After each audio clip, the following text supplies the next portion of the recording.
नमस्कार। सतीश झा शो में आपका स्वागत है। आज सुप्रीम कोर्ट के फैसले के और स्टे के बाद भी जहांगीरपुरी में गरीब मुसलमानों के घर बुलडोजर से गिराए जा रहे हैं। 16 अप्रैल को हनुमान जयंती के दिन जो उचंगे, उदंड, अनपढ़, गंवार, भगवाधारी उन लोगों ने जो आतंक मचाया, उसको लेकर के कई तरह के वीडियो वायरल हुए और उसमें जो हिंदुत्ववादी हैं उन लोगों ने कहा कि सब कुछ मुसलमानों ने किया था। एक शांत इलाके में जहां ऐसी कोई शिकायत नहीं थी, बरसों से, सदियों से, दशकों से कम, जहां कोई दुराव नहीं था तो समुदाय में, वहां जबरदस्ती एक माहौल खड़ा किया गया। 3 बार जुलूस निकला हनुमान जयंती के नाम पे, 2 बार शांतिपूर्ण और तीसरी बार पूरी तैयारी के साथ। ऐसा लगता है जब अगर हजार लोग तलवार, डंडे, भाला, बर्छी लेकर के और भगवा पहने और मस्जिद के ऊपर कूद के झंडा लगाएं और लोग घरों पे लात मारे, उनको बोलें कि देश में रहना होगा तो जय श्री राम कहना होगा और तमाम ऐसे नारे लगाएं जिससे कि कोई भी व्यक्ति उसका विरोध करेगा। और उसके बाद पत्थरबाजी होती है, कुछ एकाध गोलियां सुना कि चली वहां पे। कई सारे वीडियो कैमरे हैं, लेकिन पुलिस कमिश्नर कहते हैं कि वो उसके बाद तहकीकात करके तब उस पर मामले चलाएंगे। मुसलमानों के ऊपर उन्होंने राष्ट्रीय सुरक्षा का जो एक्ट है वो लगा दिया, जिससे निकलना बड़ा मुश्किल होता है। और जब तहकीकात हो रही है तब भाजपा, जो उनका कार्यक्रम यही है कि हर मुसलमान को, आपने सुन लिया, उसने जो एक भगवाधारी कोई यति जो भी है, वो मुझे मनुष्य नहीं लगता। जो आदमी नरसंहार की बात करता है वो दानव है। तो उन लोगों को दानव कहना चाहिए। दानवानंद लोगों ने जो कहा कि जब तक एक मुसलमान इस देश में है वो सुरक्षित महसूस नहीं करेगा। जब तक इस तरह की भावनाएं हैं, एक देश कैसे चलेगा? तो एक पूरा कार्यक्रम बना हुआ है, सुनियोजित है। वो धीरे धीरे रोजाना उसकी जो रफ्तार बढ़ती जा रही है। मुसलमानों पे आक्रमण बढ़ता जा रहा है और जो इस बात को उठाते हैं, चाहे हिंदू हों, चाहे पढ़े लिखे हों, चाहे संपादक हों, चाहे अखबार वाले हों, उन सब पे दोस्तों से सरकारी तौर पे दबे छिपे एक सब पे बात पहुंचाई जा रही है। ऐसा मत कीजिए, आप सरकार के विरोध मत कीजिए, ये बात पहुंचाई जा रही है, वरना आपको भी नुकसान होगा। तो यानी कि अगर आप हिंदू हैं उसका भी फर्क नहीं पड़ता, अगर आप मुसलमानों के साथ हैं और हिंदू हैं तो आप पर भी सरकार आपको इशारे कर रही है, कुछ छुप के, कुछ किनारे से, कुछ ईडी से, कुछ सीबीआई से, कुछ किसी भी तरह से कर रही है, इनकम टैक्स से, सबके पास इशारे हो रही है। अगर आप ऐसा करेंगे तो सरकारी तंत्र आपके खिलाफ हो जाएगा। वो कोई गुंजाइश छोड़ नहीं रहे हैं। ये जो रास्ता जाता है वो एक कोई अच्छी जगह पर ही पहुंचने वाला है। तो अब स्थिति यह है कि जहांगीरपुरी में कल भाजपा के लोगों ने कहा कि ये लोग उदंड हैं, इन्होंने दंगे कराए हैं, इन्होंने पत्थरबाजी की है। यहाँ देखा जाए कि इनके यहाँ कौन से घर हैं जिनके पास परमिट है, जो कायदे से बने हैं। ये लोग गरीब हैं, ये लोग वहाँ दशकों से, सदियों से रह रहे हैं। जब उनका परिवार रह रहा है, 2-3 पुश्तों से रह रहा है, उनके ऊपर आप इस तरह के कानून लगा रहे हैं सिर्फ इसलिए कि भाजपा का लोकल जो एमएलए है वो कहता है कि ये इन पे बुलडोजर चला दो।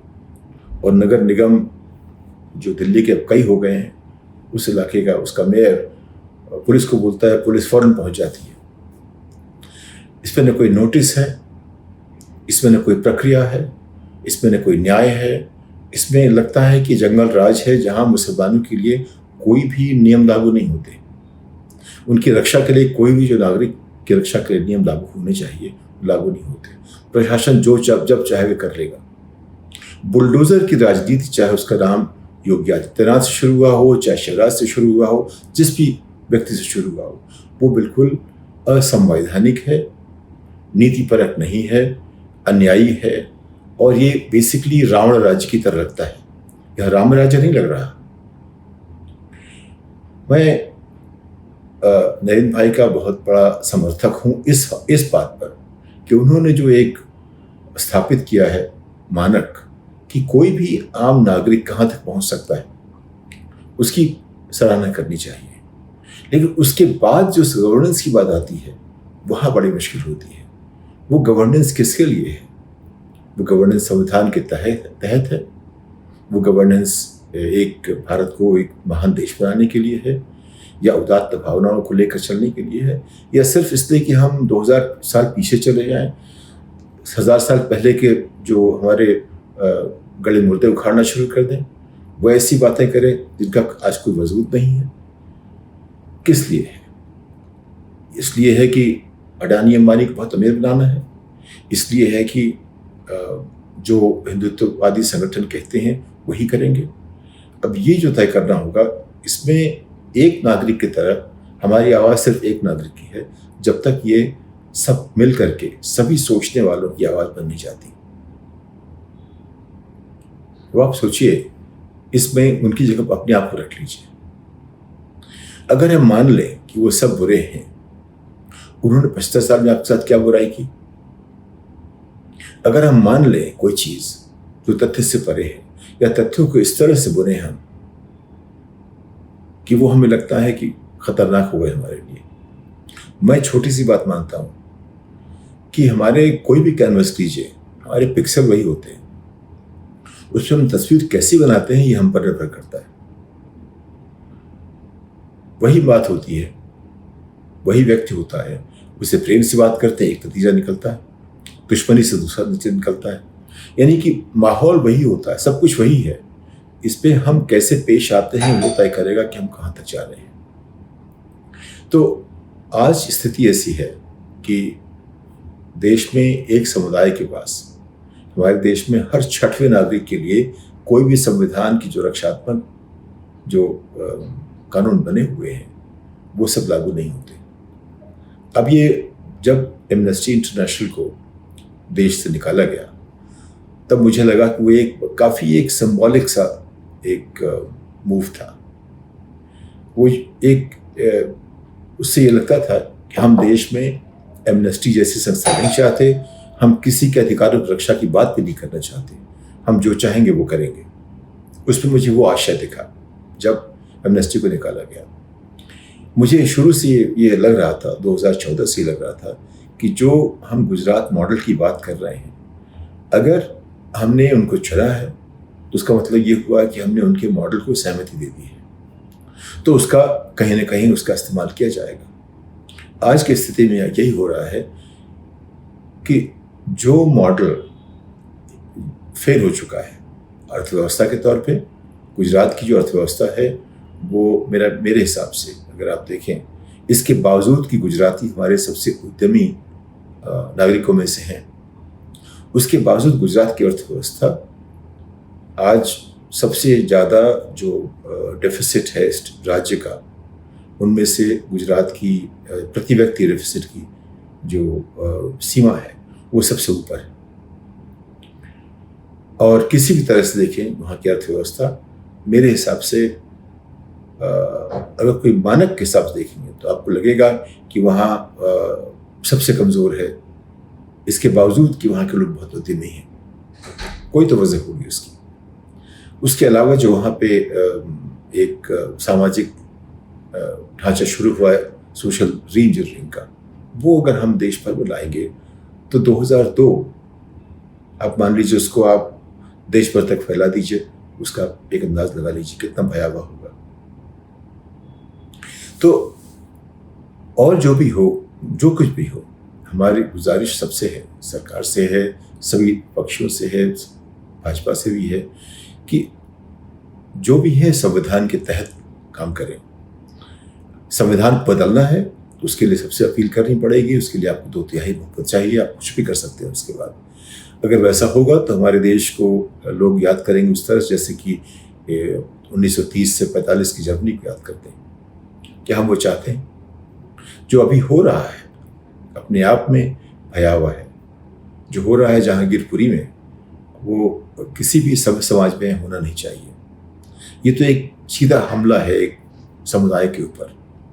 केजरीवाल अपनी उनकी जितनी भी शोहरत रही हो, वो खड़े नहीं हो पाए और ये छुप नहीं सकते, बहाना बना नहीं सकते कि उनके सामने ऐसा हो रहा है। अगर आप उनका प्रतिनिधित्व करते हैं तो क्या आप ऐसा होने देंगे?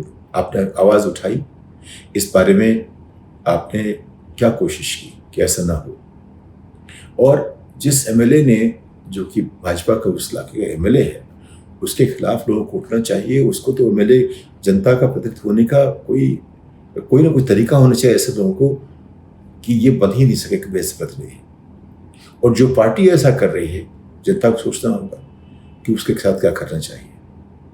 लेकिन जो हो रहा है वो न संवैधानिक है, न नीतिपरक है, न न्यायपरक है।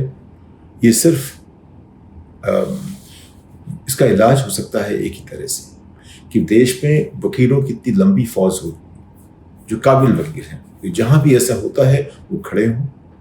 और इसके पहले कि कोई जो प्रशासनिक अफसर अपनी या अधिकारी या कर्मचारी या सिविल सर्वेंट, इसके पहले कि वो सुप्रीम कोर्ट या किसी कोर्ट के आदेश की अवहेलना कर सके, वो कोई ऐसा व्यवस्था ऐसी बनाए जिससे कि ऐसा ना हो सके। सुप्रीम कोर्ट के आदेश जो हैं वो ब्रॉडकास्ट कर दिए जाएं ऐसी स्थिति में, या उनको ईमेल से वो स्वीकार नहीं करते, उनके पास तरीके होने चाहिए कि कैसे प्रशासन को फौरन इलेक्ट्रॉनिकली या इलेक्ट्रिक स्पीड से मान लीजिए उनके पास वो आदेश पहुंचाया जाए।